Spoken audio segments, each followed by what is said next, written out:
Hello Gemini and welcome to Providence. My name is KK and this is your general weekly reading for the week commencing the 10th of May 2020. Thank you for joining me.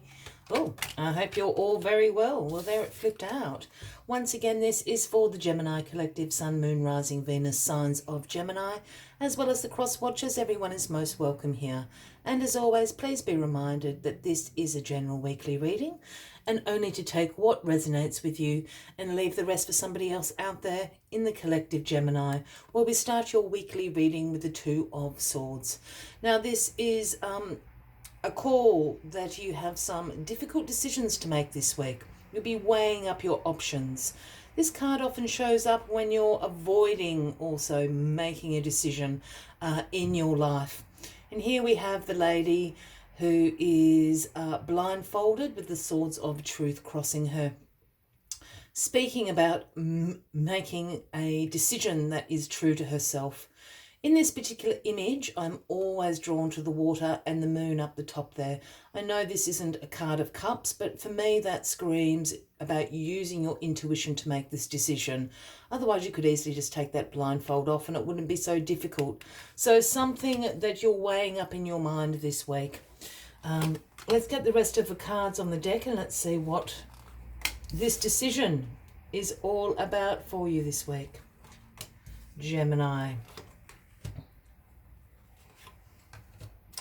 All right.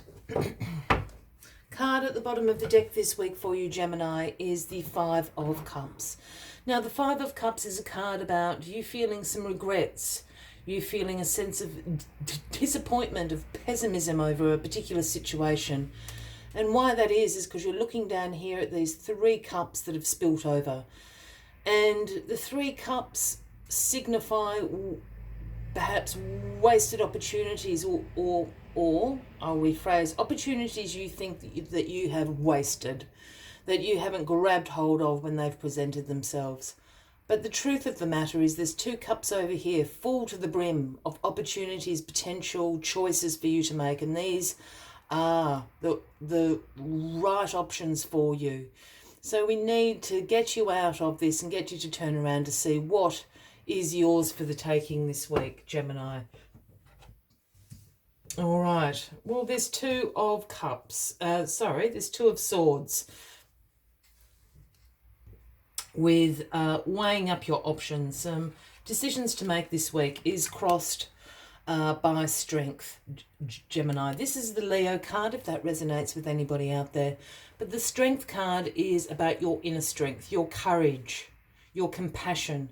And when you start making decisions for yourself, for your life, from those places of courage and compassion, you'd be surprised how persuasive you can be with other influences in your life. And I don't mean manipulative, but it's hard to argue with compassion and courage. If you're coming from that place and making those decisions and having courageous and compassionate actions to follow through, you're certainly going to be able to have influence over other circumstances in your life at the moment. So use your inner strength to make these decisions that you need to make. All right, we're getting the picture now, Gemini.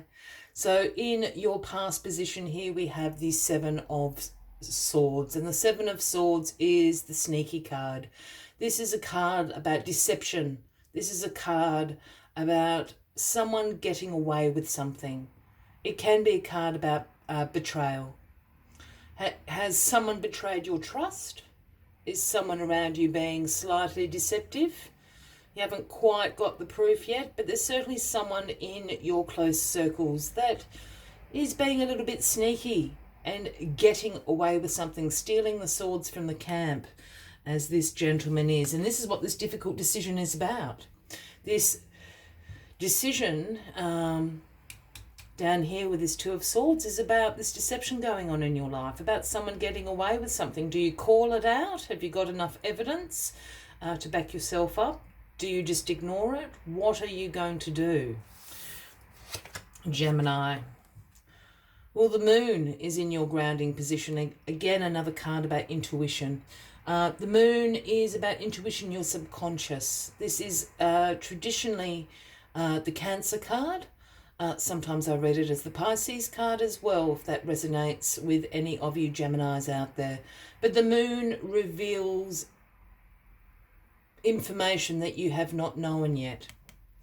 So if you don't have enough evidence on the deception that's going around with you, the moon is certainly going to reveal that information to you this week. Also with the moon, again, this intuition and subconscious, keep an eye on your dreams, or, you know, not an eye on your dreams, you know what I mean.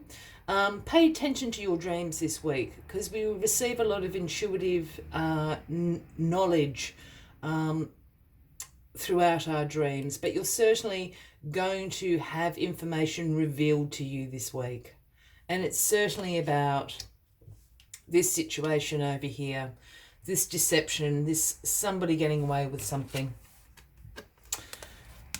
In your crowning position this week, we have the Eight of Pentacles. And this is a card about skill development. This is a card about the apprentice becoming the master. This is about focus, about repetitive tasks, routines, and seeing progress in your life. But you are now becoming the master of something. You've been working very, very hard. So don't let someone get away with something they shouldn't have. Either this is in the realm of your personal life and your romantic family life, or this decision you need to make is in your work life. But perhaps you've been working too long to let the upstart come in, who's been taking some shortcuts, and here you are slaving away, focused and dedicated on developing all your skills.